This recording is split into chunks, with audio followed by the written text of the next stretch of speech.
And we are live for a Sunday matinee. Is this considered a matinee or is it just daytime? 361. I don't know. When do matinees end? Like a midday matinee? Like it's only 5:30, so that's kind of a midday Sunday matinee. This is what happens when there's no football. Wrestling gets over, I got to travel tomorrow. It's like, let's go live. So the button's pushed, we're live, and the brain is back. The brain is back from his deep sleep. Oh, yeah. You know what? It happened again. I thought it happened again, but it didn't. I woke up at said 1:30, and I freaked out, and I went upstairs and it was dark out, and I was like, oh, it's 1:30 in the morning.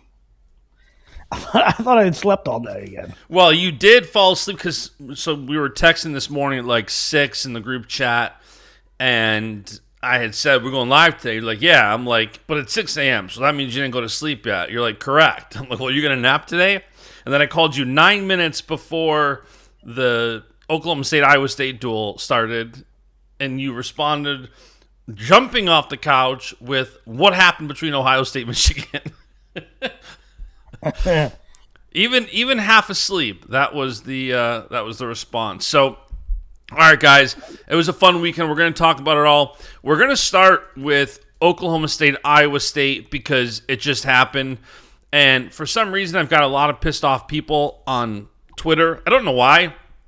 Because you said it was horrible and boring. I didn't say it was horrible. I said it was a snooze fest halfway through, which, by all accounts, I think it was. And I said, if you're an Oklahoma State fan, this duel is super exciting. If you're a fan of just wrestling without a supporting interest, like 125, no takedowns. Then you wanted Jax versus Frost. Frost is sick. We don't get that. Jax texts a backup real quick. Then you had 3 straight matches, no takedowns until the third period. Then D wrestled good in the second period, got a major, I believe it was. And then again, 2 matches, third period takedowns. And then not a takedown till overtime. So it's just like 11 total takedowns in a duel. You can't tell me I'm that out of line for saying it was a snooze fest. And they were late, too. Like, when the takedowns did happen, they were mostly, first period, second period, scoreless, go to the third. There's a takedown. So I get that point. I don't know. I found it kind of entertaining. And again, if you're an Oklahoma State fan, like, this was an awesome duel because you won all the toss-ups. You won the matches you were supposed to win. You lost a match at 84, your starters out, and you lost 97 in heavyweight, which you've got the number 2 guy in the country and the number 1 guy in the country, and you've got 8 and whatever. Oh, my God. What? Jay Hild in the chat. How we feeling about Facundo? Any better? Yeah. I did tweet out. That a boy, Facundo. I love watching him get a takedown. 100% different because he took down MJ Gatan. Look, I love Alex Facundo, but taking down MJ Gatan does not say, well, there it is. Cujo. Stop. Alex Facundo. Good takedown. All right, so where do you want to start with this duel? Well, let's start at the first. I thought, man, I don't want to get it. I thought the officiating this entire weekend was atrocious. Between stall calls or lack of stall calls or edge stall calls, plus the reaction time that they're giving these wrestlers is absurd. And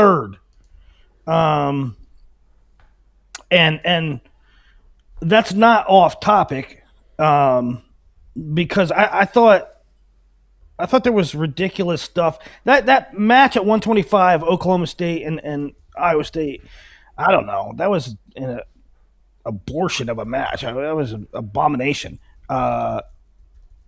You had 0 takedowns. It got all out of whack with stalling and what wasn't it 3? It was 3-0 without like a real point being scored in the first match. Yeah. Yeah, there was an escape, and then there was a stall and another escape, or two stall points, maybe a stall and then an escape and a stall. Yeah, it was. Yeah.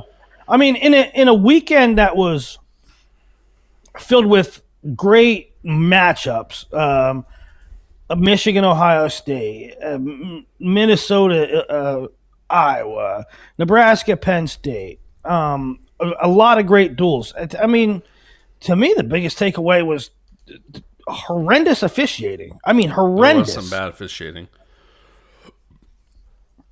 But yet, Poulin, Spratley beats Poulin in a matchup with no takedowns. And I think, to sort of set the stage for this duel, and we all know the results now, was a lopsided Oklahoma State win, but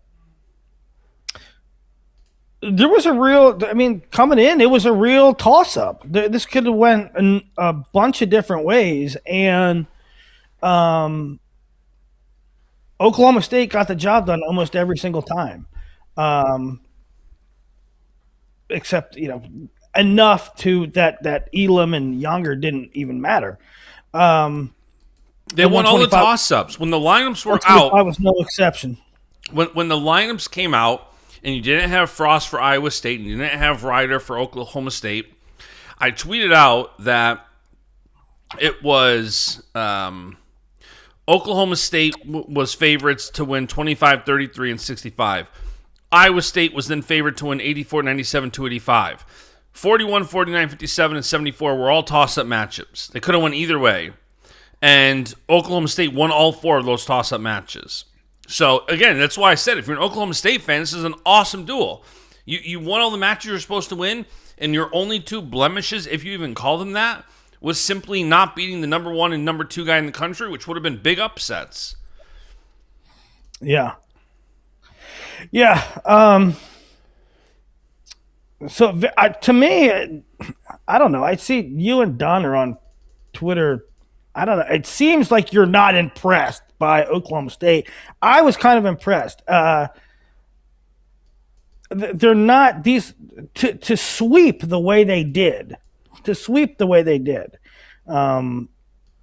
not an easy thing to do. Even if you get one thing going your way, to keep it going, it's really difficult. Well, let's be clear. That's as good as Iowa State. But let's be clear. Neither one of us, and the captain can speak for himself, but neither one of us are knocking Oklahoma State. It's just as a wrestling fan tuning in and wanting an exciting duel. No, I didn't say you're knocking them, but you seem like not impressed. Well, I literally just told you it was awesome. If you're an Oklahoma State fan, this duel was as exciting as it gets. You don't care that it was only a third period takedown. Vega beat Baschamania. That's the headline going into tomorrow. It doesn't matter. You know what I mean? But it's just a wrestling fan wanting to watch a great duel. It was lopsided. Oklahoma State had great defense. I think Don kind of coined it like Oklahoma State wrestles very much like Kyle Dake is their coach. Like the offense is limited, but the defense is very stingy, very good. It just wasn't that entertaining. Very impressive win for Oklahoma State. They beat the doors off Iowa State. I texted David Carr and said, you might need to find one more year of eligibility and hop in and help your boys. Yeah. By the way, from a duel standpoint, Iowa State scored 2 total takedowns. When Iowa just did that, we all said the same thing. What's wrong with Iowa? Iowa only scored 2 takedowns. Iowa State just did the same thing. You can't tell me that's that exciting of a duel when one team scores 2 takedowns and neither one Iowa State didn't get a takedown until 184. So the first 7 matches, you have one team not getting a single takedown. You can't tell me that's entertaining. That's crazy. That is crazy. But I thought, I don't know. For instance, Echemendia was in a bunch of times, right? It wasn't. Yeah, that was a good match. It wasn't like that match particularly wasn't like watching paint dry. I agree. That was a good match. All right, so let's go 33. Jax beats who'd he beat? No Frost this weekend. Vega Echemendia, we had a number of great matchups. Duke and Antrell. Sorry, Iowa State had 3 takedowns, not 2. 3 total takedowns. Caleb Larkin, Shapiro.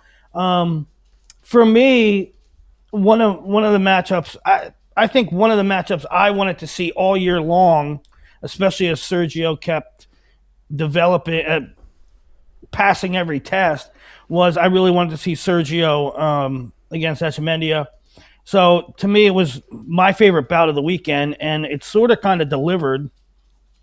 I thought Echemendia was able to get to positions 2 or 3 times and really put himself in a position to get a takedown. And Sergio is Houdini. I don't know how he got out of a couple of those situations. I'm used to watching Sergio do that stuff. Yeah. And even still, that one was just how. His defense is so good. I was talking to Don just after we did the preview show, and one thing he said, he called me, he's like, I totally forgot to say it in the preview show, but if I'm Echemendia and I'm game planning for this match, I'm not going to try to take a single. I'm not going to try to go for a single because there's just no way to score on Vega with a single. The only way you might be able to get him is with a double, very similar to how David Taylor wrestled. And so I was kind of watching, I'm like, yeah, that makes sense. Like, Echemendia should really go for like a blast double versus the single. Like, that single, man, Sergio Vega's defense, maybe the most impressive thing of that whole duel was his defense is just next level. Echemendia had standing singles twice, and like, he did all but finish. I mean, the one was 99% to completion. But you just got to really, you got to really tip your hat to Vega, who's 100%. Now, the one thing, Sergio didn't create a whole lot of his own offense, and I'm not knocking it. I'm just thinking down the line, when he has to go get his own. The thing is, he's never trailing. So, well, nobody is going to. I don't think, at least, nobody's going to give him a run for his money until he hits Mendez. And Mendez we just talked about it, like he's operating on a different level lately. He's 15-0, 86% bonus, and all Mendez does is attack and score points. Vega Mendez at this point might be the match I want to see more than any other in college wrestling. Because Vega is so hard to score on, and Mendez is so damn aggressive and offensive. That match is going to be so damn good. Yeah, I don't know. I mean, I'm not ready to say nobody's going to challenge Vega other than Mendez. I mean, we just saw he had to pull rabbits out of his ass to win. That's fair. That's fair. I don't think Sergio's upset proof. I don't think he's up. I don't think he's fair. I don't think many people are upset proof. I don't think he's upset proof, but he majored in pin Brock Hardy. He now fended off Echemendia and didn't let Echemendia score on him. Like, I know all these things, but yes, Willie, nobody's upset proof. We know that. All right. Well, I disagree with the notion that nobody's going to test. All right, Vega. I'll make a bet that Vega doesn't lose to anybody but Mendez the rest of the year. That's different. You're getting hung up on semantics again, like when we talked about Facundo and the offense and the legs. Don't get hung up on the. I understand if he's beating Nasir Bailey 1-0 in overtime. Like, I get it. I'm just saying, every time it's a close match, he comes out on top. Every time he gets to that point, he's got ice in his veins. He's clutch. Like, he's incredible. By the way, for all these haters on Twitter who say we do nothing but praise Penn State, listen in. Your mouth breathers. All I'm doing is sitting here praising Vega, how good he is. 149, what we get? Frost, Swiderski. That was another third period, relatively uneventful until the third. Swiderski with a takedown. I thought he really manned up on that takedown. That was a situation where he worked to finish. That had to be exhausting. I mean, he really nutted up for that takedown. Swiderski, after he took him down, and then if I recall correctly, he mat returned him, and then he kind of got in his ear a little bit. And I'm like, there's still 48 seconds left in this match. It's a little bit early for that jawing. Like, I'm like, you could tell there was something there. Like, and for those maybe unaware, like Swiderski just left Iowa State, and we had talked like, lineup issues. Is that why he transferred out? So, it's very clear there was no lost love there between Swiderski and Frost. No, and I think, I think that was Swiderski letting some steam out. 100%. Like in the manner that there was pressure on him. He's wrestling his ex school. You don't want to lose, and he got that takedown, and I thought that was like a decompression. Okay, yeah, I can exhale right now. So I didn't find too much wrong with it. So yeah, they were one takedown match. It was a good win for Swiderski. He took a lot of heat early for his losses, which a lot of those losses were. He was in all his matches, right? He was in almost all his losses early in the year. He was in them, with the exception of maybe Valencia, maybe. Yeah.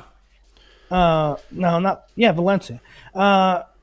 Almost all his losses were matches that he led and kind of faded late, or close matches. So he's in almost every match that he wrestles. He's not like, I don't know. I mean, it's good to see him get a good solid win. By the way, like Swiderski, we talked about this. Like, he looked like crap at the national duels. He lost like 3 of the 4 matches there, and then he had that loss to drawing. Yeah, he did, but hold on, let me finish. Hold on, let me finish.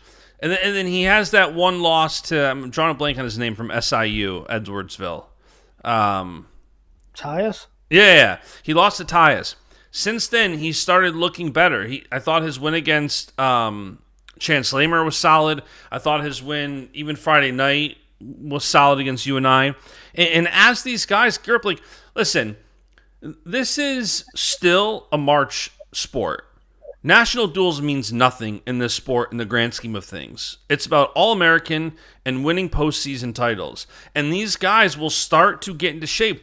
I had tweeted out that Tay Gadiali beat Nick Feldman today, and I thought it was a good, gritty win. He beat the number 3 guy in the country with a takedown in overtime, and people were poo-pooing that. And I'm like, guys, like, it's time to start in February looking at the fact, like, hey, these guys are going to start getting into March shape. And if you look at a guy like Tay, who hasn't been that impressive, all of a sudden it's March or February, and Tay only has 2 losses to Carroll and AJ Ferrari. Like, all of a sudden he's poised to maybe make a run at heavyweight.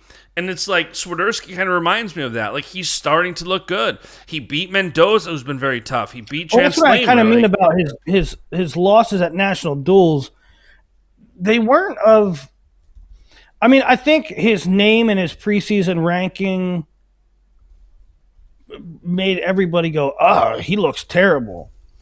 After national duels, what's wrong with Casey? It's fair based on his name, ranking, reputation.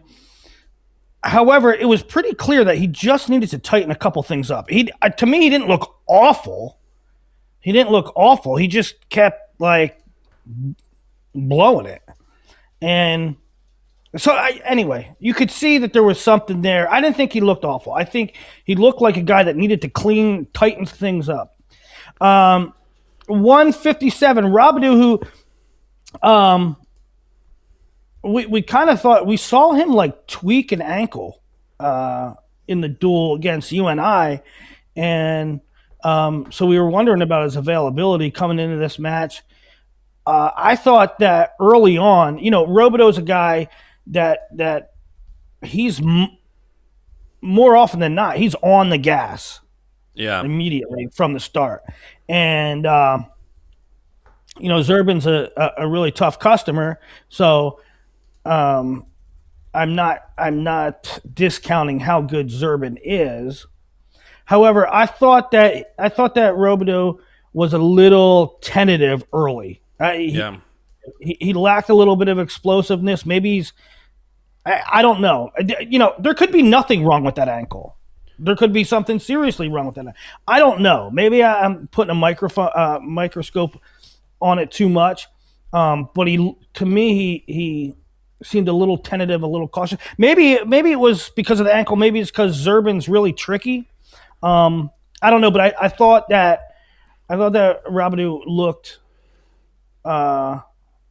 like he eased his way into that match where normally he's all gas from the They were opening both whistle. very reserved initially. Zerbin looks like his knee is tweaked, and Robidoux was kind of protecting his ankle a bit. Like they both looked like they were reserved. And then come like the second period, it seemed like as soon as Robidoux escapes after 20 seconds, and then it seemed like they both started saying the hell with it. They got some adrenaline, blood flowing, and they're just going to wrestle through it. So, I mean, these guys are, come February, these guys are so banged up from the season. Yeah, You Zerbin never seemed know. banged up too. Yeah. 65D, who had a dramatic win over Downey on Friday night. I still don't really know how that happened. Downey's up 4-1 with literally they are not touching with 5 seconds to go, and D shoots a double, drives through it, gets a takedown and near fall to win. Now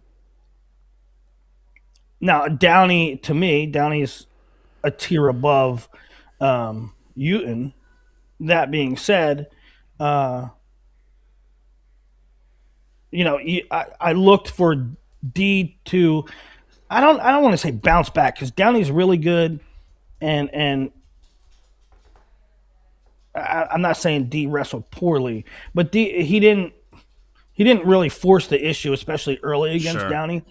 And so I think all things considered, D had a very good match against Uton. He did, and getting 2 takedowns in the second period was great. Like, he got the takedown, he got some near fall, then he hits another great shot. He looked awesome, that misdirection shot.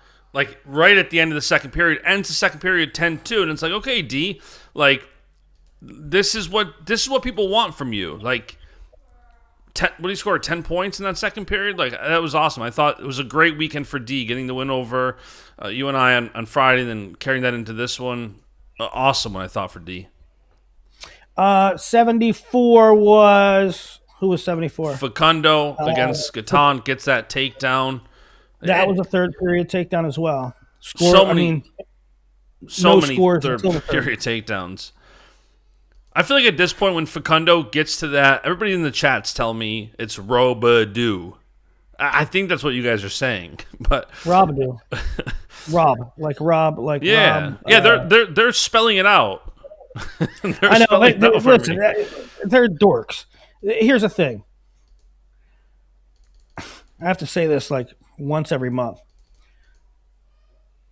When he was in like 6th grade, I was ranking the kid. Right? There's no pronunciation guide for Tulsa Nationals. So I start saying his name a certain way. And now it was corrected. Everybody, yes, it's Robidoux. Okay? I said Robidoux for 10 years before you even knew who the fucking kid's name was. So shut up. Robidoux. I reserve the right to say it however I want. By the way, let me tell you a real quick story. My last name is pronounced Bash. My high school coach, Bill Jackito, one of the greatest guys I've ever met. In middle school, he basically recruited me to start wrestling. And he used to call me Bosch. That's just what he did. He'd grab my ear and call me Bosch. So many people, because of him, started calling me Bosch. You think I cared? No. Who cares? Nobody. All right, so 74. Doing it on purpose. I said his name one way for a decade. It's a hard habit to break. I'm doing it on purpose now. You moron. We love Robidoux. 84 was Zach Ryder was out. You see, it was pretty evident he got dinged up against Northern Ireland. A loss to Nick Fox in overtime.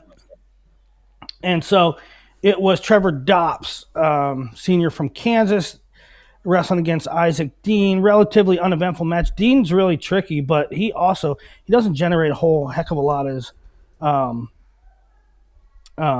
his offense.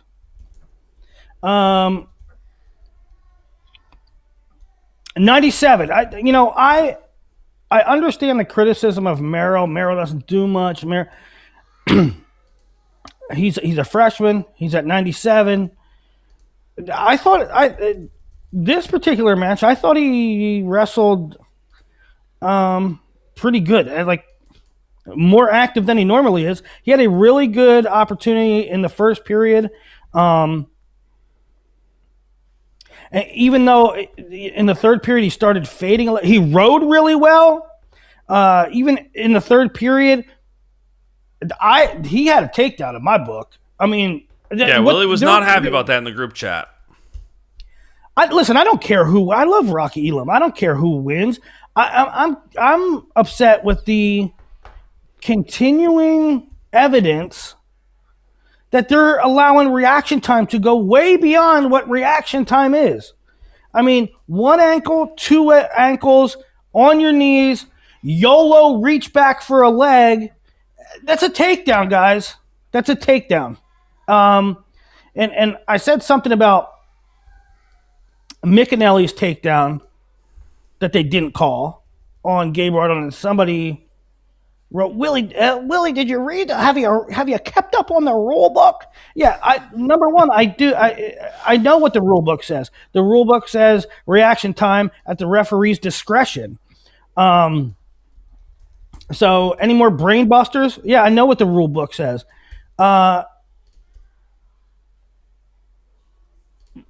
I know what a takedown is. I've been watching. I don't know what a takedown is. I've been watching wrestling for 100 years, and I know what should be a takedown. And if you're allowing referees to go multiple reactions beyond the sequence, what are we doing? It's so inconsistent. That's the problem. It is so inconsistent. I mean, look at there's a whole heck of a lot of really high-profile examples. Look at Merrill Elam. Look at Nasir Brock. Look at Mickinelli Gabe Arnold. Look at Duke Antrell. Now, they're not all the same. I admit that. But I don't know. It seems to be lacking consistency and clarity. And, for all the Husker Willie people, if you called either one of those, if you called Nasir's takedown a takedown, I would have been fine with it. If you called Duke's takedown a takedown, totally understand it. Now, both of those to me were a little bit fuzzier than like Mickinelli's. I don't know what we're doing. This one with Elam, I don't know what we're doing. Now, I thought that Elam kind of like manned up and went and got his length and his strength is so impressive. But I also came into the match thinking Elam next topic, and Cody wrestled really well. I mean, Cody had him on the ropes. He did. I don't really think that was a stock down either guy, that match. I thought, Cody's a very tough opponent. I thought that was a good win for Rocky. I also thought, like you said, like a call goes a different way and Cody has that win. You know what I mean? Like that was a good match for Cody, but I really just wish for as good as Cody Merrill is that he would just get to his offense more. I mean, he just... These are the scores of his last matches. And by the way, it doesn't matter who he wrestles. On Friday night, he wrestled WrestleStats 91 guy. He's ranked 91, and Cody Merrill won 2-0. Before that, he beats Evan Bates 4-0. Before that, DJ Parker at Oklahoma 1-0. Before that, Cam McDaniel 2-1. Like, I know. He's got to get to his offense because he's so good and his defense is so good. But you got to get to your offense. That's why I'm saying he was more active tonight than he is against the 91 guy. It was also funny yesterday. Willie, him and Bashada sometimes will miss something in the first go-around, but then they pick it up very quickly. Somehow, Willie did not catch on until just now what Cody Merrill's walkout song is. I did not know. I thought it was like, I thought it was borderline racist. Not racist. I thought it was stereotypical. I thought it was. So I'm watching the UNI duel, and Cody Merrill's face comes up. The Merrill's face and whoever they had at Carson Babcock, right? So their faces come up. The Chiron and the matchup, and in the background in the arena they're playing Kung Fu Fighting, and I thought that was just the PA system playing a song, and I'm like, that's a bad irony. Right? But little did I know he chose that as his walkout song. He loves that. So that's his walkout song, and the other thing he does. That I love him so much for this. J-Stock, it's Kung Fu Fighting. And I mean, do you know the bit that I love the most though? Merrill looks like a Kung Fu master. The funniest thing is that I laughed so hard. So his bit, I don't know if you've caught this, but the second the match is over, win, loss, draw, anything, and he just sticks his hand out instantly, and he waits for his hand to be shaked, and then he leaves the mat. I didn't know if that was only something he did when he won, but even after he loses, he comes out and just sticks his hand right there. Rocky shakes it, he leaves. You gotta love Cody Merrill. You got to. Yeah. And then Younger over Doucette. Good win for Younger. Younger just. I think it goes without saying everybody thought that Younger would win this match. But it's at home. It's a big duel. Younger just doesn't seem to have letdowns. I mean, outside of that one tournament, it was, the major, it was NCAAs 2 years ago. Younger he gets the job done every time. Younger too. So what was the final there? Something to 6, something to 9. Part of the reason why I thought this was so different was like this is crazy for Younger heading into this match. Do you know how many points he scored in his last 6 matches? Younger, no. Yeah, 122 in his last 6 matches. 20, 25, 21, 19, 18, 19. Wow. So, like, he's heading into this match with some serious momentum, and he's kind of separating himself from the pack. And so heading into this match... I can't wait. I mean, putting this down the road, but I can't wait to get Younger... on RAF? I'd like to see Younger at RAF. I just think he's so damn talented, and to... back to freestyle for him, Yeah. So Oklahoma State gets the win 24-9. If you bet Oklahoma State, doesn't matter how much the line moved. I heard 6, I heard 9, 7 was the average. They win by 15. Every Oklahoma State bettor covers. Every Oklahoma State bettor loses. Now, let's go back to Friday night. What say you? Yeah, Minnesota 21, Iowa 16. Sort of a little bit shocking of a result. However, we said it. I think we said it on here. If not, I don't know. We talked about it somewhere where Iowa lost to Penn State, and then we were like, look at Iowa's next 4 duels. There is they won't go winless, but there is a path for them to lose the next 4. They didn't against Nebraska. They looked really solid. beat Nebraska pretty good. And then Minnesota, who probably of the four in that span, was probably on paper the least likely for them to lose to. They get the job done. Minnesota wins 21-16. Most Carver-Hawkeye, and they did it right out of the gates. They won 5-6. 4 of 5. They won 4 of the first 5. Volk over Cruz, Peterson out, Drake teched Cannon. Von Bauer majored Nasir Bailey, who kept fidgeting with his finger. He looked like he was distracted by it. Now, I'm not taking anything away from Von Bauer, and I'm not making excuses for Nasir. All things considered, if you told me Vance Von Bauer in the era of 3-point takedowns majored Nasir this year, I'm not crazy. But under the circumstances, Nasir didn't look 100%. That's all I'm saying. Now, here come the two big ones. Drew Roberts beats Ryder Block 4-2, and Ryder never really got going. I love Ryder Block, but it was good to see Drew Roberts. Drew Roberts had a rough year last year, and he's a good kid, and his father is a friend of mine, and it was kind of good to see Drew, who's struggled last year, get a good win. And I think Ryder Block will be fine, but he just didn't really get going in this match.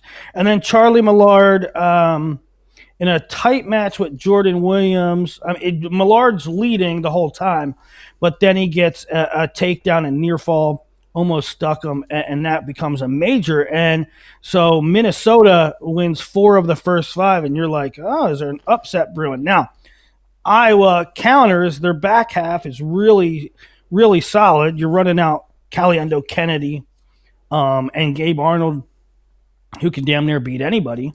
Caliendo majors Sparks, Kennedy majors Riddle, and then Mickinelli, who I thought had a takedown in regulation, gets a takedown in overtime, and that sort of seals it.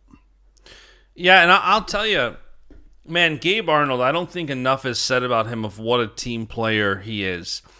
Ross Bendick, Wrestle Chicago, the captain, and I talked about him in the last show. I loved his Gabe shirt. Willie, I don't know if you saw it. It has Gabe, Gabe, Gabe, and each one gets thicker. It's like 74, 84, 94. Really cool shirt. And I love it because, like, Gabe is just down to wrestle at any weight. And so he goes into overtime with Max. It's 1-1 into overtime.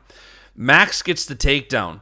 The second Max gets that takedown, Gabe's like in tears. I mean, Gabe is like crying like he just lost the NCAA finals. And it's like that match meant so much to him. And I don't think it's just that match. I think it's him wanting to win for the team, him knowing the duel. If Iowa was up 24-6 and Gabe lost, I don't think Gabe would have been that emotional. I think right. I think he was upset because he knew that meant the duel was over. Because we all know Dean's out at 97, so odds are long they're going to win there, and they have true freshman Harvey Luddington in there, and Gavin Nelson gets that win and does in fact seal it. Ben Keeter beats Hopke at heavyweight, but it's 21-16. By the way, two quick notes about that. Number one, I talked to Dean. He's officially hitting the transfer portal. I put out a graphic. People were like, well, how? He can't yet. No, he is. He's a grad student, so he can enter the transfer portal at any time. And I asked him if he had any leading candidates on where he's going. He said, no, I honestly don't have a clue. He's going to take his time. He has some time to make that decision. I told him he's more than welcome to hop on here with us and chat with us when he does make that decision or when it's getting closer. So he doesn't know yet where he's going. Also, Willie, I saw a couple Iowa fans that were kind of poo-pooing Harvey Luddington losing that match 4-3. And for me, it's like, maybe it's just I'm not an Iowa fan and I'm not like hypercritical of every guy, but I didn't think that was necessarily like, oh, Harvey lost that match, boo-hoo. Like, I didn't think it was that big of a deal. Did you? I think you got to give it time. Ludington was arguably the number one 197 pounder, or among them coming out. I just think, I said it on last show too, we get spoiled with the Jacks Forests and Robidoux Robidoux. and Sergio Vega and things like that. I'm naming a lot of, PJ Duke. Yeah. We get spoiled. Not every guy is that, and particularly for an upper weight. Gavin Nelson made a cadet world team. Gavin Nelson's been in the Minnesota Room, a top flight program, who always produce upper weights and develop upper weights for 3 years now. Ludington's fresh on campus. And again, to go back to Cody Merrill and sort of his lack of offense, I said the same thing about McAnally a couple weeks ago. Freshman year, redshirt freshman year, you want to see him win matches, even if it's tight. Second or third year, then you start expecting, general expectations, reasonable expectations, then maybe distancing themselves from opponents. And so a true freshman, I would have picked Nelson to win that match. I'm not surprised by it.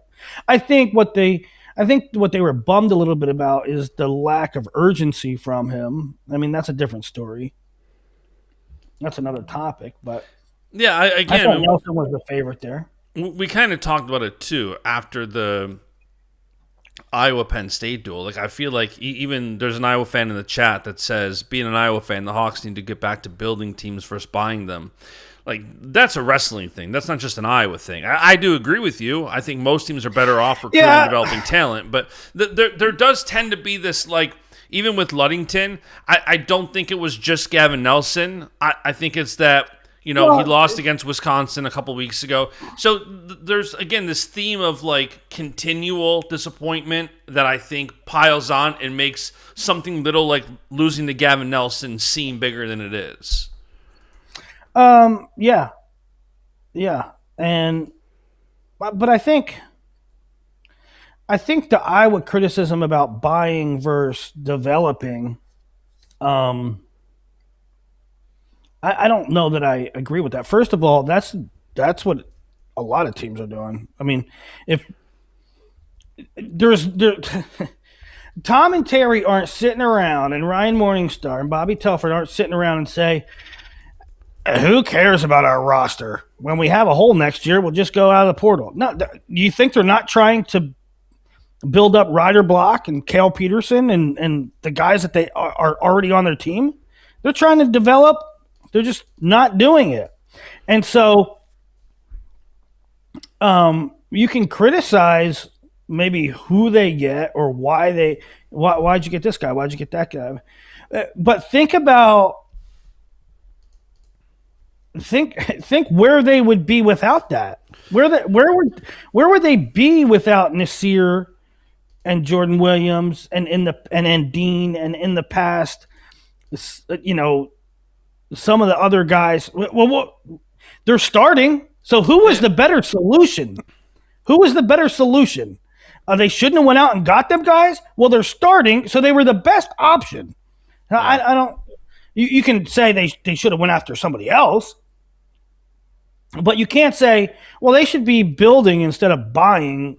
You don't think they're trying to build too? You think they're just sitting back and saying, "Well, we'll just get somebody else."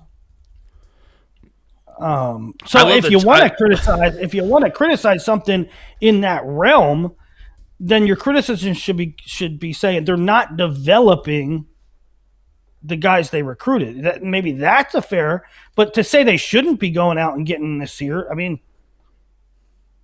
they shouldn't be getting a Jordan Williams, as opposed to who? Yeah. By the way, like I've said this a million times. I've said about Penn State. I've said about Oklahoma State. I've said about Iowa. It's not every case of the transfer portal is not just poaching. When a guy wants to leave a team, he does look often at Iowa, at Penn State, at Oklahoma State, at the big programs. They're naturally going to get more attention than smaller programs when someone hits the portal. Of course, there's poaching. Of course, there's bigger offers than others.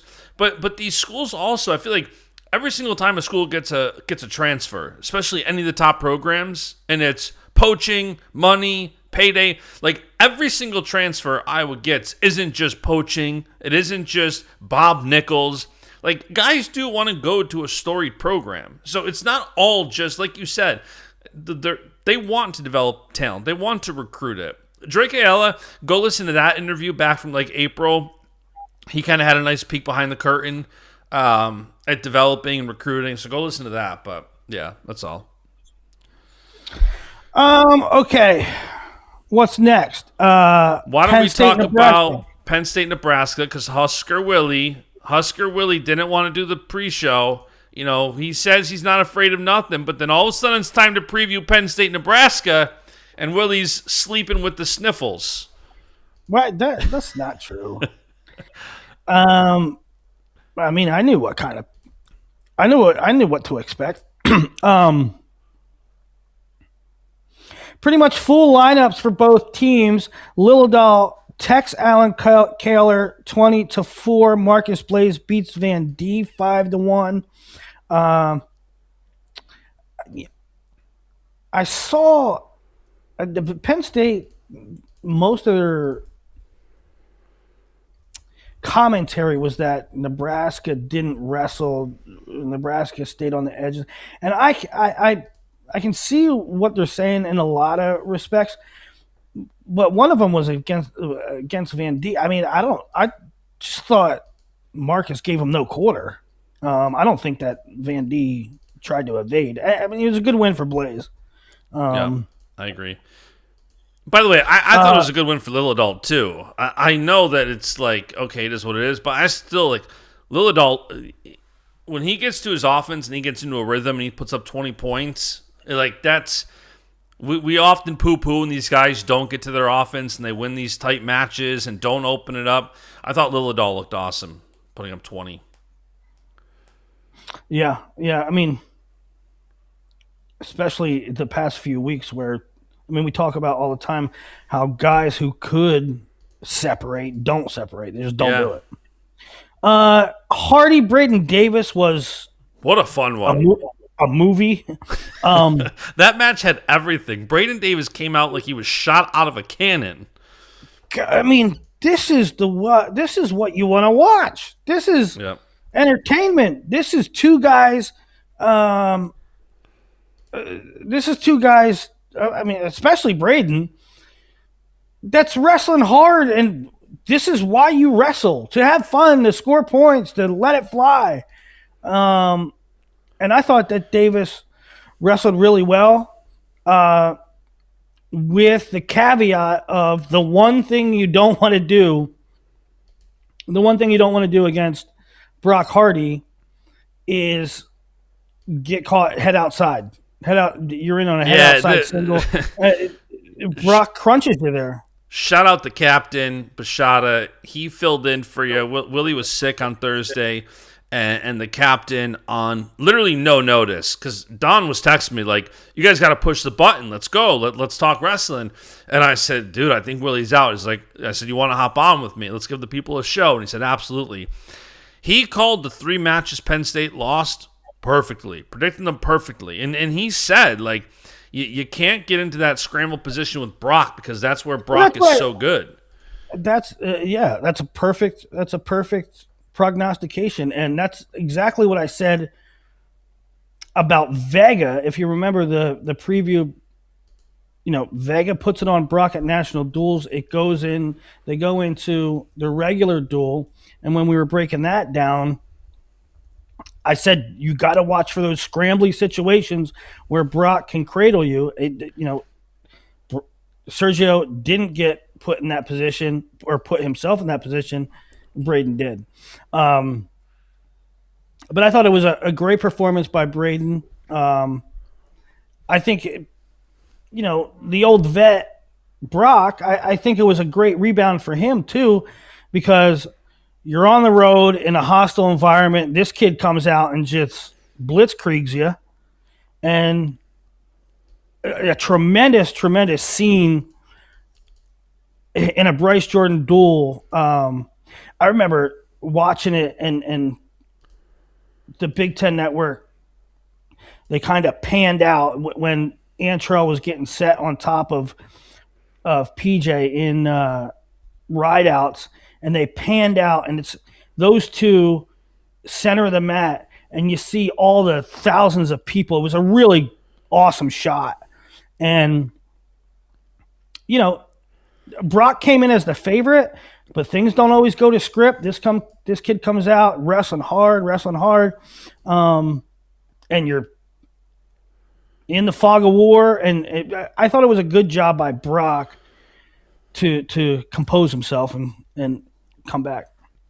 The chat is talking about the Hardy chest tap at the end being blown out of proportion. I don't think it's being blown out of proportion. I think every fan base does that. When Bo Nicola used to pick somebody up or help them up after he pinned them, opposing fan bases would cry. When Brock Hardy does the little good job or good match tap, people cry. Like, listen, do I like it? No. I don't care when anybody does it. I don't really care for it at all. But Yeah, I don't think it's that big of a deal. I also don't think Braden should react like that. I think if you were talking to Braden, he would say, no, I shouldn't do that. I lost composure. I don't even want to dignify it. I don't even want to give it time, but everybody's talking about it. So here's my 2 cents.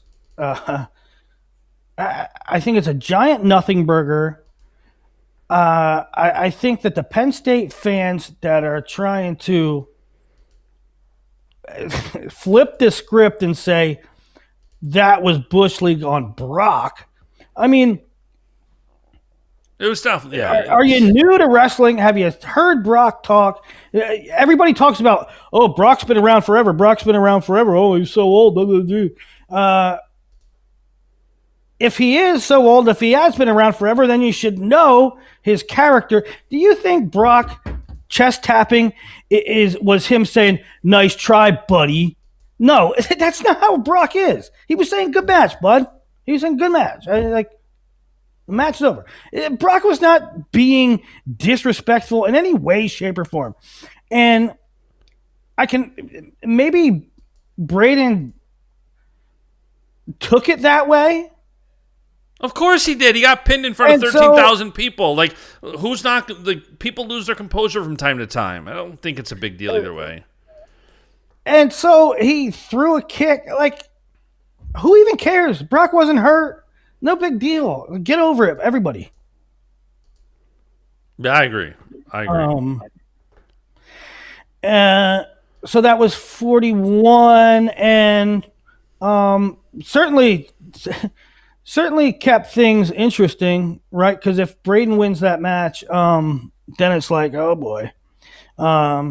But Brock wins, and now it's 8-6. Going to 49, Lamer and Van Ness, pretty good scrap. Van Ness is the number one guy in the country. And Lamer has only wrestled, you expected Van Ness to win. And I thought Van Ness did his job. I thought Lamer wrestled pretty solid, all things considered. 100%. What were you expecting? 57. Now, 57 done on the Thursday show. I listened to it later in the day. He nailed this analysis with basically Antrell stick and move. I know the Penn State fans didn't like it. But I'll say this. Matches change based on, you can criticize Antrell. Go ahead, criticize. You can say the ref should have hit him. for stalling. I think he should have been hit for stalling. I think he should have gave up a point. That being said, and I said the same thing about the Nasir almost takedown, and I said the same thing often about a lot of different scenarios. I mean, you could look at the Merrill Elam match from an hour ago, and I'm pounding my fist and I'm saying that should have been a takedown for Merrill. That should have been a takedown for Merrill. Yeah, it should have been a takedown for Merrill.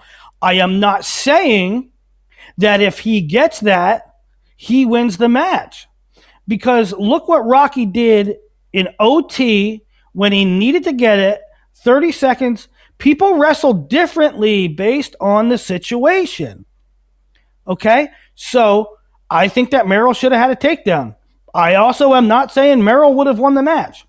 I am saying that Nasir could have had that takedown, but I'm not giving him that match. I am saying that Antrell probably deserved a stall call, and I am not giving PJ Duke the match if he gets it, because Antrell will wrestle differently if he has to go get a takedown. And so you can complain about Antrell's match strategy, and it looked for all indications that Antrell went into that match saying, I'm going to win on riding time. I'm going to win in OT. That's what it looked like. That's what it looked like his game plan was, because he looked like he had no intention of scoring an offensive attack. And if you want to criticize that, criticize that. That's fine. It's fair. But what you cannot say is if the ref would have given a stall point to PJ, that the match was over, because that's not true. It's going to be so interesting to see a couple things. Number one, if I'm the Penn State coaches, and what you just said was basically like you think Antrell should have gotten hit for stalling. If I'm the Penn State coaches, I'm wondering if they're figuring out a way to say, if Antrell's going to evade that much and not bring pressure forward and not attack, we need to find a way to make sure he gets hit for that. And I thought that PJ should have, and I'll tell you what between the lines was going on. Everybody, I think, can say Antrell had a stall warning. What PJ should have done is pressure, and get another stall call. The danger there is that when you pressure Antrell, he gets to body locks. And that is a position where Antrell has consistently been dangerous against PJ. Yeah, absolutely. And so you don't want to over pursue. Because you over pursue and you pressure for that stall call.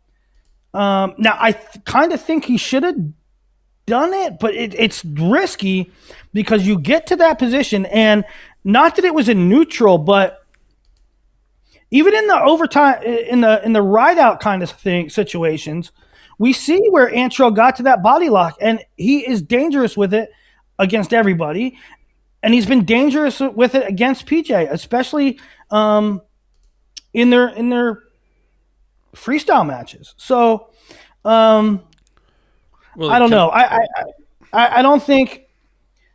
I think it was a good, fun, regular season dual meet win that both guys will learn a little bit from. Probably PJ more than Antrell, and they can make adjustments, and PJ will be fine. Willie, can I ask you a sidebar? Yeah. It's my favorite time of year where you start to really nerd out, and one of the things you nerd out on is seeds that haven't happened yet that are going to piss you off. You had a couple over the weekend. I don't know if you tweeted them out yet or not, but I'm very curious what your thoughts are with what's going to happen at 57, because I'm curious at what happens with Brandon Cannon the rest of the season. He's 13-0, but he hasn't been around the last couple of weeks. Then you got Antrell Taylor and PJ Duke. Taylor just got the win over Duke. And then you got Cannon Webster, who also had a concussion about a little bit. And then you got Jordan Williams. And those are the top 5 guys. It is a debacle, and I would be, from what I'm hearing, and I hope this isn't true, but I'm going to sneeze. God bless you, Willie. From what I'm hearing, I mean, at Nebraska, so Brandon Cannon wrestles, who did he wrestle? He wrestled somebody and he got tweaked. So he didn't wrestle against Nebraska. He wrestled Charlie Millard, and in that match, I think he got tweaked. Yeah, Charlie Millard on a Friday. Then on Sunday, Ohio State travels to Nebraska, and he doesn't wrestle. And I was told that he was in a wheelchair. I was told at the Nebraska duel, Brandon Cannon was in a wheelchair. His father is I consider a friend, and I could easily email him or call him, text him. I just don't like to do that, right? I mean, it's just like, hey, tell me how your kid is. I do shows 3 times a week and tweet about everything. Yeah. I just don't want to do that. You know what I mean? I don't even want to put him in that position. Mike Harvey in the chat, you didn't mention Landon. I'm talking Big Ten seeds, not NCAAs. So, but here's my thing. So if Brandon, he didn't wrestle Antrell, he's in a wheelchair. If he has to get things cleaned up, what I'm getting at is I doubt he's going to wrestle the Penn State duel. So, and by the way, he majored back when Antrell didn't look that great in national duels. He does have that major over Antrell, which makes it even that much more wonky. It's a disaster. It's a disaster because you want to give credit for the guy that, Cannon eviscerated Antrell. But to me, and I gotta be uniform here in my take, I don't care if it's Brandon Cannon, the number 1 guy in the country, or 2 guys in the ACC that are fighting it out for the 3 and 4 seeds. I hate when a guy has a win over a guy in conference, and then there comes the dual meet and they sit out. And by no means am I saying it's 100% just unfortunate. I am not saying that Brandon Cannon is seed protecting, not by a long shot. He's an ultimate warrior, and we know that he's hurt. But you have to look at the flip side and say, those guys, Cannon sitting out or being out does not allow Antrell the opportunity to get that top seed, does not allow PJ to get that top seed. So in every case, to be uniform, to be consistent, I truly believe that it'll never happen, never in a million years. I know I'm. Who were the other ones that tilted you? Did you tweet it out? But you should have a designated start. If Brandon Cannon sits out, it should hurt him in seeds for the Big Ten, not in the NCAAs, for the Big Ten. Did you tweet out the other two? There were 2 that put you on tilt. Did you tweet those out? Well, Simon Ruiz. Love Simon Ruiz. I love Simon Ruiz. I love him. I said it on the show before. He was a freshman or a sophomore. I literally went to a tournament one time for one reason and one reason only, and it was to scout Simon Ruiz.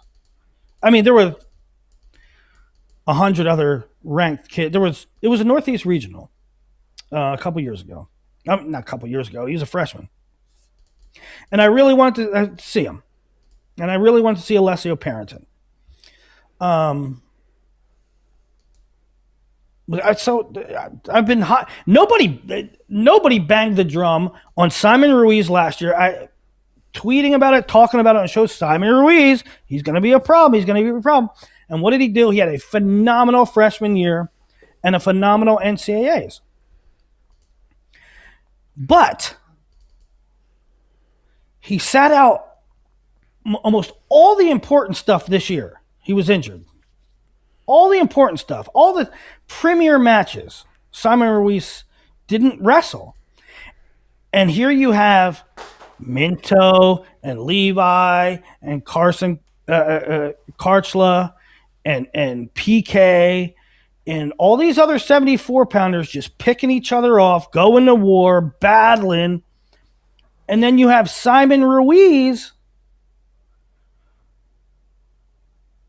whose best win is 2-0 over Facundo, and his ranking and therefore seed is going to be propped up by what? It's totally propped up by last year's NCAAs. It just doesn't sit right with me. Yeah, we got to figure out a system. Yeah. And we'll talk about it later, but it's also like as you start,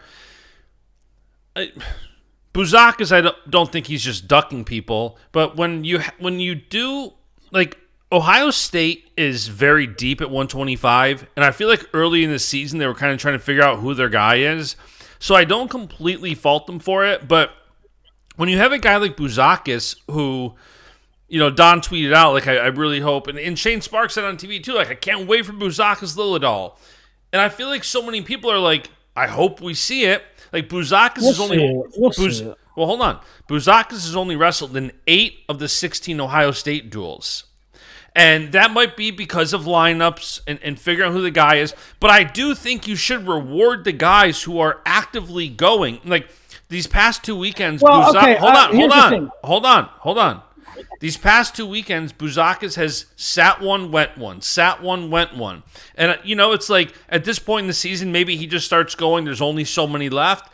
But it's like, you should reward the guys who are actively competing and not, you know... Again, I'm not accusing Buzakis of ducking, but I do feel like there should be a reward for the guys who are towing the line. Kind of like you were saying with Kennedy and Minto and the guys at 74. It should, for conference seeding... Big Ten should, and ACC, and Big 12. I mean, they should do this. If you don't go, it should count as a loss.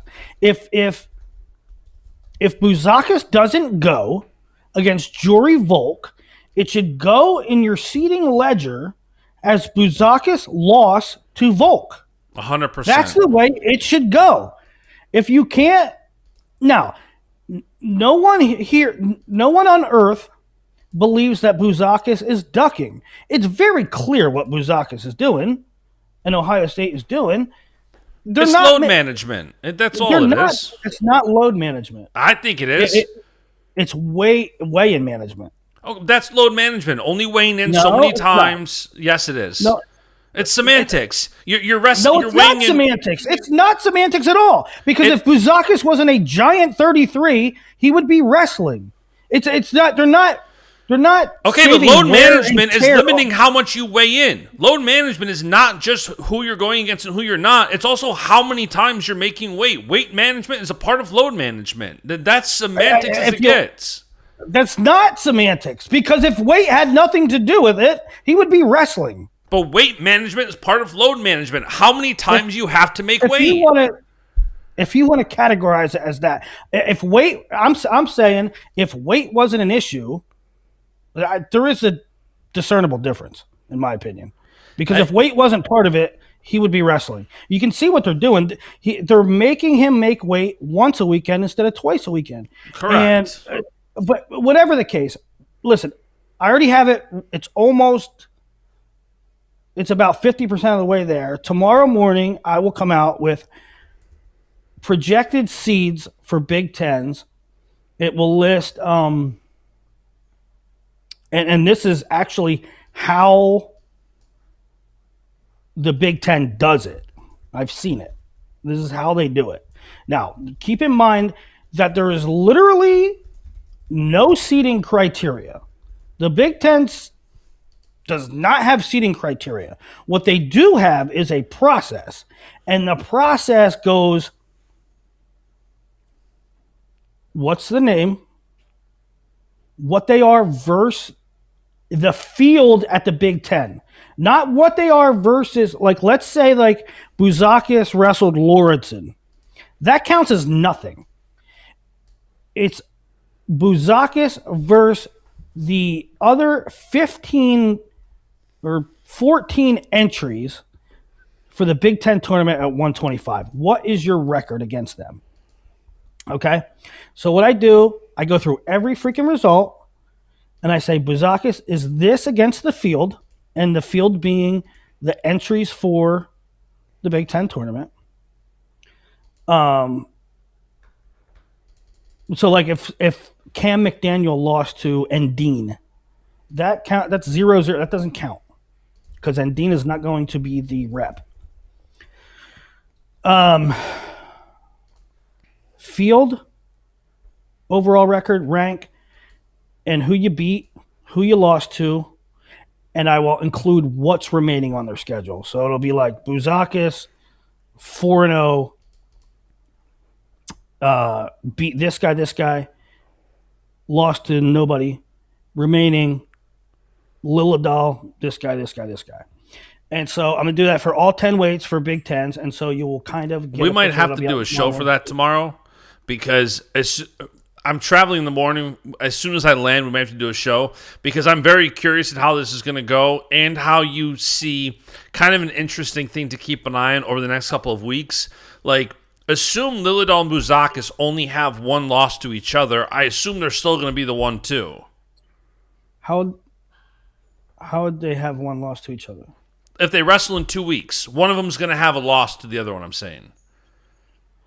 Well, whoever wins that match is the top seed. Correct, and whoever loses is the 2 seed, barring no other losses between the two. Yeah.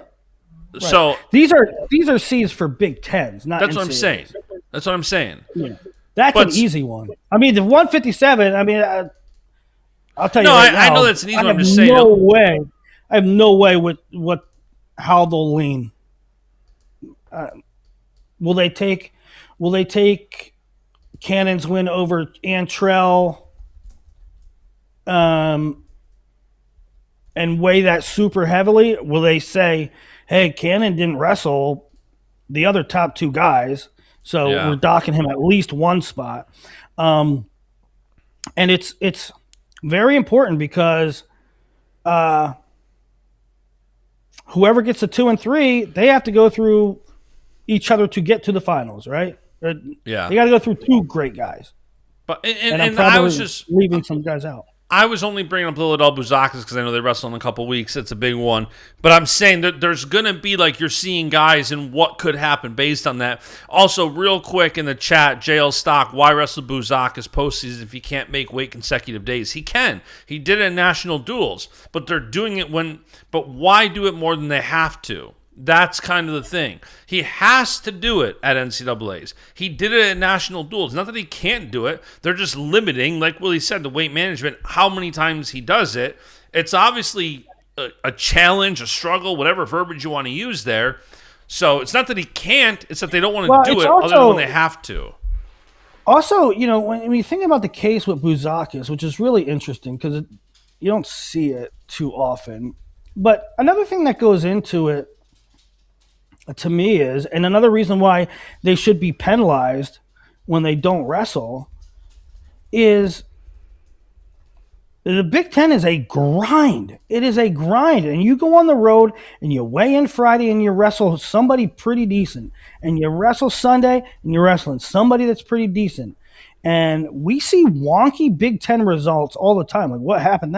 I tell you what happened. It's a tough schedule. You travel on the road, you make weight, you travel, you make weight again, and there's no let up, and everybody's good. And how did this number 15 guy beat the number 4 guy? Because it's hard. Yeah. And so not only I'm not saying that Buzakis would get beat by Nicolas Rivera, but I'm saying when you only make weight once a week, when you only make weight one time instead of two in a weekend, you sure as hell insulate yourself from any wonky losses. 100%. 100%. All right, sorry for going on that seating tangent. We might have to do a show like Tuesday or Wednesday just for that, depending on what comes fun. from that. But it's fun because you get to see who they beat. It's really interesting because you're not looking at it.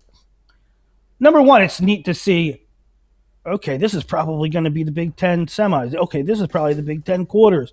That in and of itself is awesome. But you also look at it in a different lens because you basically you almost throw out the rest of the results other than the Big Ten. You say, oh, he beat this guy, he lost to this guy, he has this guy coming up. What happens if he beats this guy?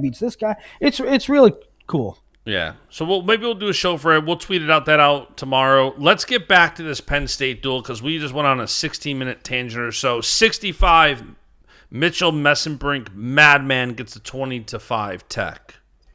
Yeah, LJ Araju ranked 7th-ish in the country. Really good for a freshman. Mesenbrink's a different animal. 20-5 Tech there. Levi Minto. I thought this was a great matchup. I thought this was a war. I thought Minto, and I'm focusing on Minto here because everybody knows what Levi is, right? He's a national title contender. He's won a title. He's been 2-1-3. He made the finals of the Senior World Championships year. So I'm not taking anything away from Levi, but I'm focusing on Minto because Levi is not the question. We know what Levi is. Yeah. Minto. We learned something about Minto, and I think what we learned is he's right in the thick of it for a mid placing. 174 is super deep in the Big Ten, and I could see Minto anywhere from 2-5, 2-6, and again. That's not earth-shattering. Because he placed that high last year, or he placed high last year. But last year, he was an unknown, and he really didn't – he was solid during the year. His Big Ten wasn't amazing. But his NCAAs was great. Who did he beat? Garvin? He beat Hunter Garvin. His NCAA was really a coming out party for him, and so he beat Julian Ramirez, Bear Claw, and Hunter Garvin. Yeah, Bear Claw. That's the one that was an amazing match.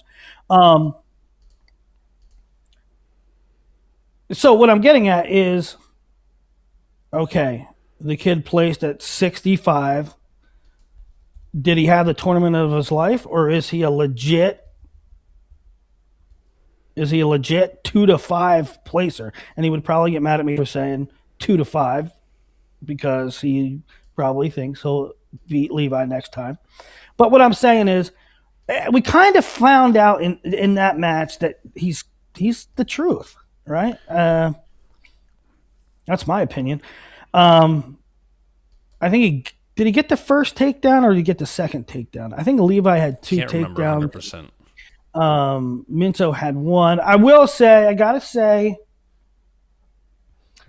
for all the fuss that was made about Davis and Hardy, which I thought was a total nothing burger, I love Levi Haynes. I love him, but that was overboard.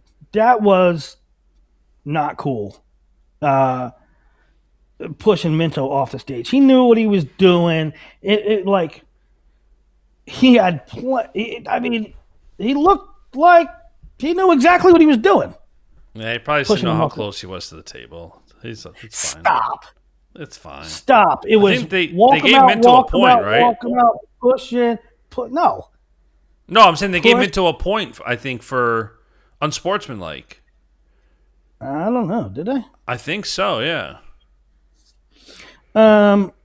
Anyway, listen, if you want to sit here and talk about Brock Hardy being a good person, Levi is salt of the earth, one of the best dudes I know. So I don't think it was anything like intentional, Levi. Like it was 100%. No, I'm saying I don't think it was intentional to hurt him, to push him off the stage. Like spare me that crap.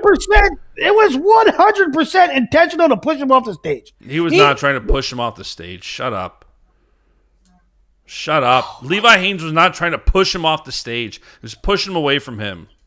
That is the most, in a sea of Shut Penn up, Husker State Willie. Shut PR up. material, in a sea of Penn State material, that is the most Penn State material I ever heard. By the way, Levi right after was trying to like make it up, not make it up to him, but it was like, sorry about that. Like let's you could see when they went back. Like Levi is a good dude. I love Levi. Total mulligan. Yeah, agreed. I love the kid. He's a great kid. But he knew what he was doing there. If he had to do over, he wouldn't have done it. I get it. Shit happens. Exactly. Yeah. All love for Levi. He made a mistake there. Send him a wedding present then. All right. Rocco,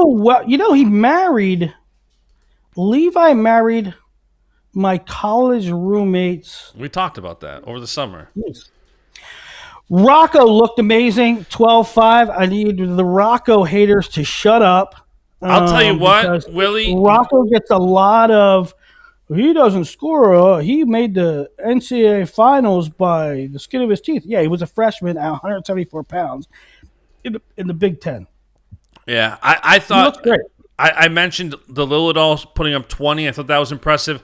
This was one of the most impressive bouts of the weekend. You have 184 and all these guys trying to separate each other at the top, and I thought Rocco went out there and did that. Put up 14 against All Red. I thought that was a very impressive win. Very good for Rocco. Yeah, really good. Really good. It was good seeing him. Silas is perennial top 8 guy. Top 8-ish, right? Blood round placed. And Rocco up a weight. Look, putting up a lot of points. Really good. Josh Barr over McDaniel, 21-9. Josh Barr. Don said it on the show Thursday. I clipped it. I put it out on YouTube, on TikTok, on everywhere. Barr is not being talked about in the capacity he probably should be. And after we were talking about that on Thursday, Shane said it, I think, on the broadcast Friday night. Like, here you got a guy that came back off from an injury, and he's 13-0 with 100% bonus, and he is just, here's his season. Tech, major, tech, fall, tech, fall, major, tech, major. This dude, Josh Barr, is looking so good. He's climbing up. And listen, I'm the number one Josh Barr. I'm the president of the fan club. So, yes, that comes with a bias. That comes with a homerism, whatever. Josh Barr is slowly making his way up to that point to where, like, when I start looking at 197 and I start thinking next topic champions, Barr is etching towards that position for me where I'm like, after watching Barr and Merrill go at it today, or Rocky Merrill go at it today, and you see what Barr is doing out there week after week, man, I'm impressed. Who leads the Hodge race? Mendez and Barr? Mesenbrink and Mendez are probably the 1-2, but I think Barr is making his case. I mean, does anybody have 100% bonus but Barr? I don't know. I haven't looked at it. Let me see what WrestleStats Hodge Watch says. AJ over Marisola. Hold on. Hodge Watch. Mesenbrink 1 with 3,690 points, according to WrestleStat. Mendez 2 with 3,646. Barr 3 with 3,606. I don't know what those points mean. I don't either, but the top 4 is Mesenbrink, Mendez, Barr, Vega, and their wins are 16, 15, 13, 11. So I'm guessing number of wins is kind of dictating that I order. wonder if Actually, there's a strength Mesenbrink's at of- 100% bonus too. So he's probably I wonder if there's strength of schedule built into that. AJ over Cole Marisola by riding time 2-1. Then he does the splits, and that was the duel. 27-12. Nittany Lions over the Huskers. Another good performance by Penn State. Nebraska with 3 wins. A good performance at 74. Yeah. And what is on tap for both those teams? Or what is on tap in the Big Ten next week? Penn State has Michigan next week. I know that much. Iowa has Ohio State Friday night. That's who Ohio State has, obviously. And then Nebraska this weekend has Northwestern. Okay. Iowa, Ohio State, and Penn State. Penn State is Michigan. Gotcha. We did have Ohio State, Michigan this morning. A lot of backups for Ohio State, right? No, not too many backups. I mean, it was pretty. They had a backup at 49, a backup at 57. Well, so 25, no Buzakis again today. So Nicolar, wait a minute. No, was that Friday night? I'm thinking Ohio State, Wisconsin. Because then Buzakis did wrestle today. Let me pull up Ohio State, Michigan. Yeah, I don't remember all the results from there. I know they. The two big ones from Ohio State, Michigan, Brock Mantanona beat Dylan Fishback 4-1 in overtime. That was a good one for him. And as we talked about earlier in the show, Gady Ali beat Feldman, which I thought was a good win. Neither Feldman or Tay were too offensive throughout the match, but it was night day to how the Feldman-Ferrari match went. Last week it got to overtime, and Feldman was very aggressive in overtime, got the takedown against Ferrari and got the 4-1 win. This time it was Tay who went for that takedown and got the 4-1 win in overtime. And I thought it was an impressive, good, gritty win. I'm assuming it was mostly Buckeye fans that were complaining about Tay stalling and this and that, but what's the matter?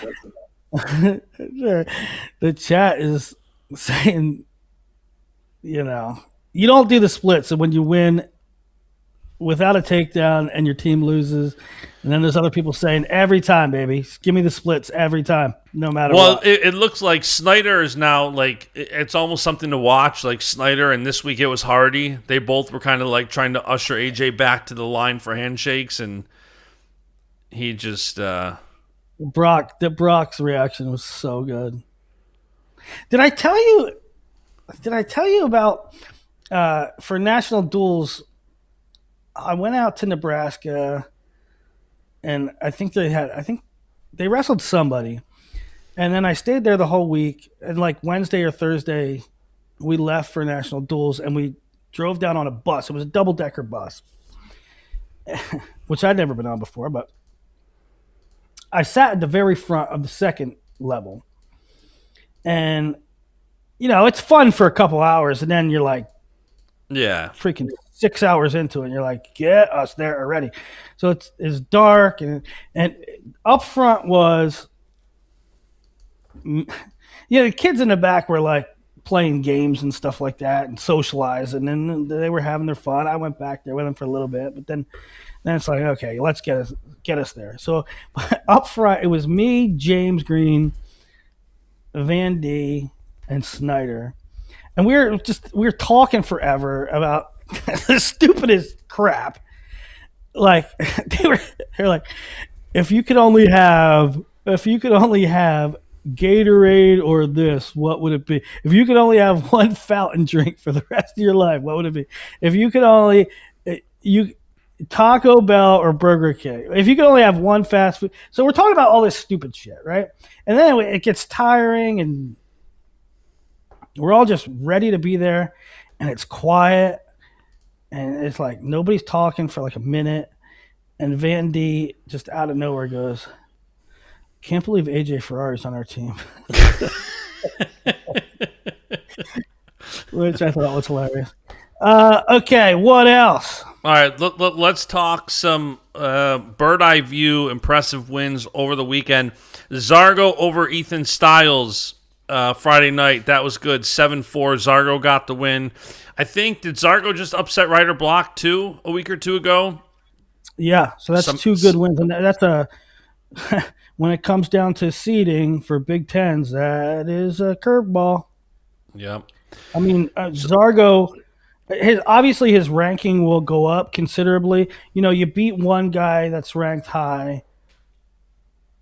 Sometimes you go up marginally. You beat two guys, you got to move up a lot. So his ranking will go up, but as of now, it's like he's very much lower than some of those guys. But he has 2 wins inside the Big Ten.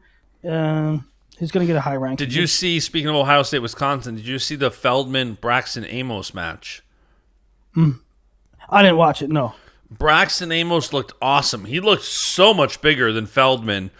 And I want to say he was up 4-3, and then Feldman late gets the takedown, gets the win. But Braxton Amos looked like he was in upset territory there for a bit. But then Feldman got that clutch takedown. I started writing an article that's like I started writing it last night, and by writing it, I mean I just put in a bunch of names, and we'll give context later. But it's like 20 guys that are deep sleepers, and Braxton certainly with his pedigree, and he was a highly ranked recruit, and he has a decent ranking now. He doesn't really fall into that like upset level guy. Shocker, potential landmine. He's a dude. But really, if you look at he could upset the apple cart. I mean, he close loss to Younger, had a lead. Close loss to Feldman, had a lead. Close loss to Keeter. He might be a guy that's like, and he's a bad example because most of the guys on my list are like Caesar Alvin from Columbia, right? Like guys you probably didn't hear of.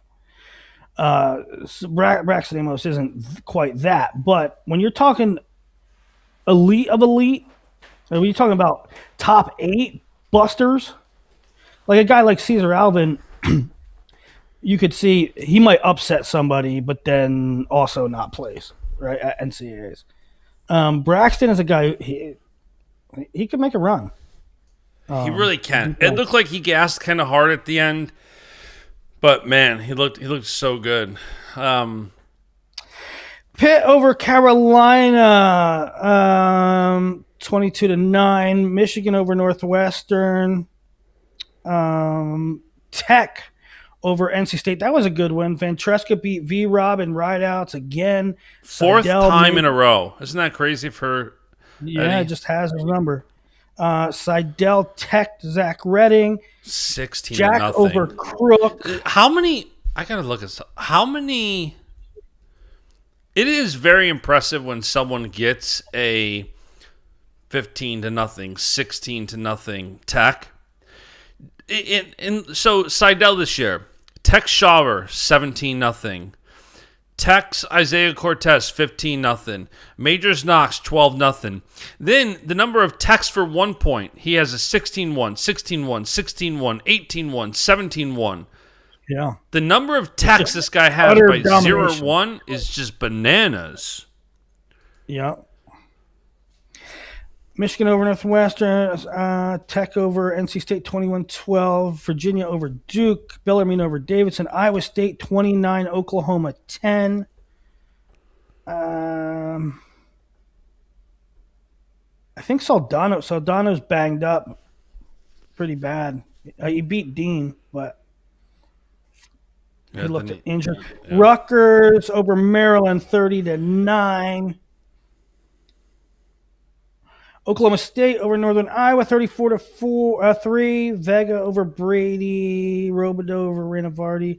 Locke over Downey in the most dramatic way possible.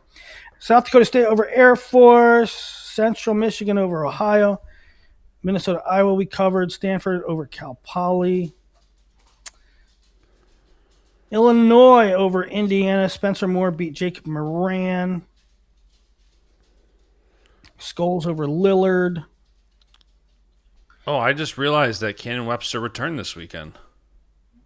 Yeah. He got a tech over Indiana. Yep. So that's Fridays. I don't know if Saturday's in here, but again, I don't want to do this, but hopefully, if you guys are listening, maybe just turn this down real quick so you don't have to hear it, because I know it's going to be sad.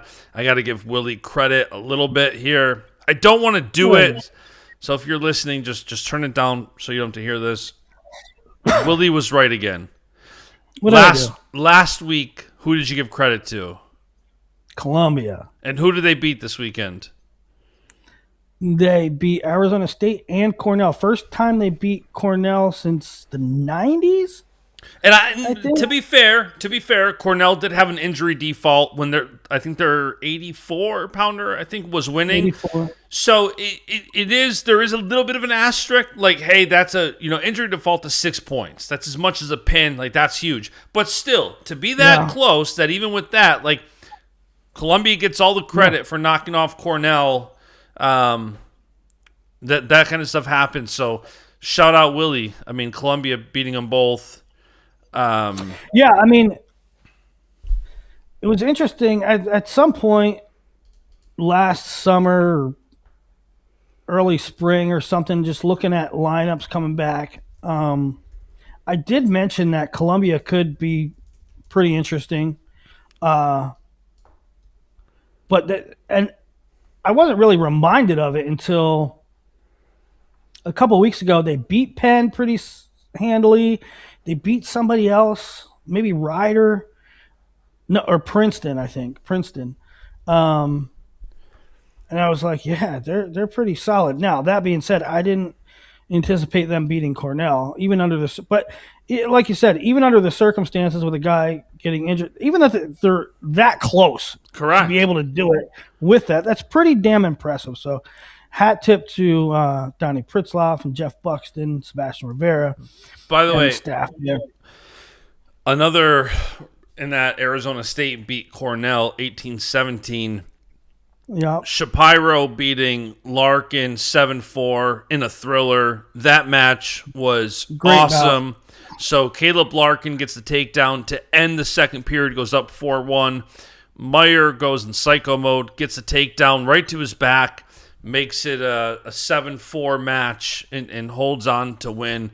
Awesome match for Meyer. I mean, both those guys, like, you want to talk 157 and how this thing's going to be seeded and all that, and those are two guys that are going to make it so interesting in NCAAs in March. Yeah, great bout between two guys that have to be considered contenders. Kind of, with all the Big Ten action that was going on, it kind of got over. And Iowa State.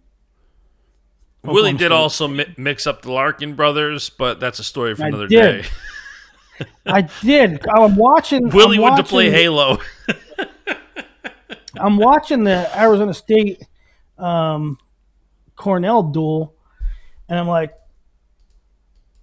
I can't wait. I even tweeted hour out before Larkin and Shapiro, and so I'm watching the duel, and I'm like, Larkin's in street clothes on the bench. We're not going to get it. And my brain malfunctioned because I had the wrong Larkin was in street clothes. You weren't wrong. It was Kyler.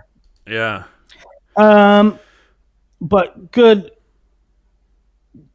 match. Another one of those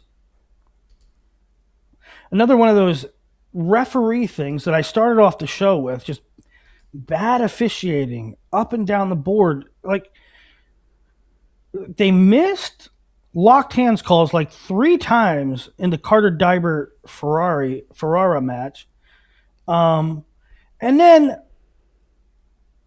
the end of the Larkin Shapiro match, Shapiro has an arm across the throat for 20 seconds. Yeah. and they just let it go. That I don't know how the refs looking right at it. That's illegal. It's like they don't know the rule book. It doesn't make sense. They're not paying attention. It's clearly his arm is across the throat. I mean, it's immaterial. It didn't matter, but what are you doing? What are you looking at? I know. All right, so one day this week we will have a Big Ten seeding discussion show. What we have next week.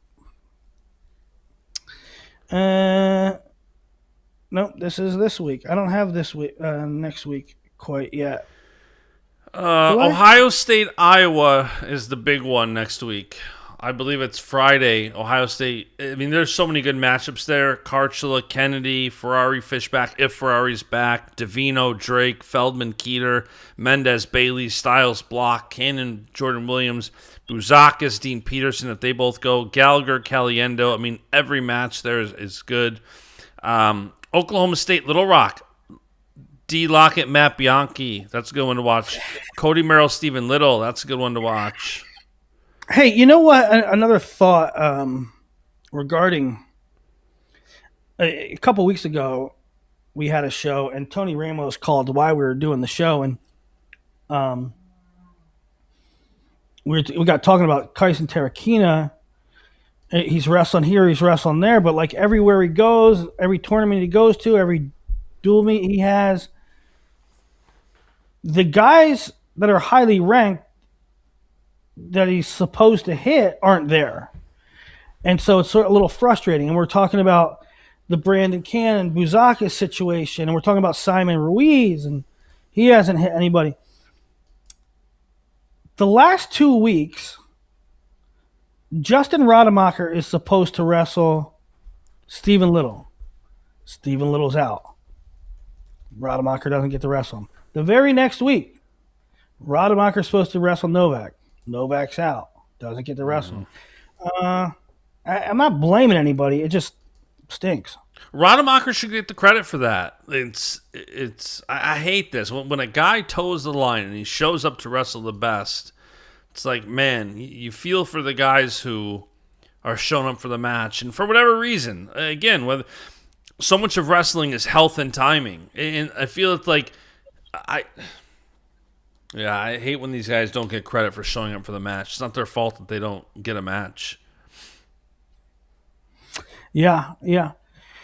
And like so, Jax Forrest and Frost. Like, it's not Jax's fault that Frost is sick. Like, Frost is legitimately sick, has the flu. Like, but that's a missed opportunity for Jax to have a good win over a ranked guy. And when you start talking and looking at seeds, now they might hit at Big 12s and it might work itself out, but it is always a bummer. I understand they might hit at Big 12s, and I like it to be settled. I feel like conference tournament seeds are important. They are, 100%. Conference tournament seeds greatly affect national tournament seeds. And so I agree. Penn State, Michigan, also, by the way, Friday night. Rocco Welch, Brock Mantanona should be a fun one. So 74, 84, heavyweight should all be good. So we'll do a preview show in a couple of days, Wednesday, Thursday, whatever it is. I'm traveling Monday, Thursday this week, so we'll figure it out. But we'll get a show out. We also got to figure out seeds. That'll be a fun show to do. Projected seeds. This is the best time of year. February, March is the best time of year. So be looking for that. Was there any other news? In Dean to the portal, we hit that. Crookham is out. So I don't know if we discussed that. I guess we might. Don and I talked about that for a little bit on Thursday's show. So I mean, it's a major contender out at 133. It's big news. Hurts Lehigh significantly. Although they do have a really capable guy in Matty Lopes. Although I don't think he's not the point scorer Crookham is. But that's it. Look for a show Monday or Tuesday. Bash, you let us know when we're going to roll it. But it'll be Probably good to Tuesday. discuss. Yeah. projected seeds or seeding situation for the Big Ten. We should also do your Go Bills. let's add to the Big Ten seeding show so that we can also include the other conferences. Let's do your 5 biggest worries for NCAA seeds. Okay. Your 5 biggest worries for NCAA seeds. Yeah, for sure. All right. For sure. Do good. Go Bills. God bless. All right. Go Bills. God bless.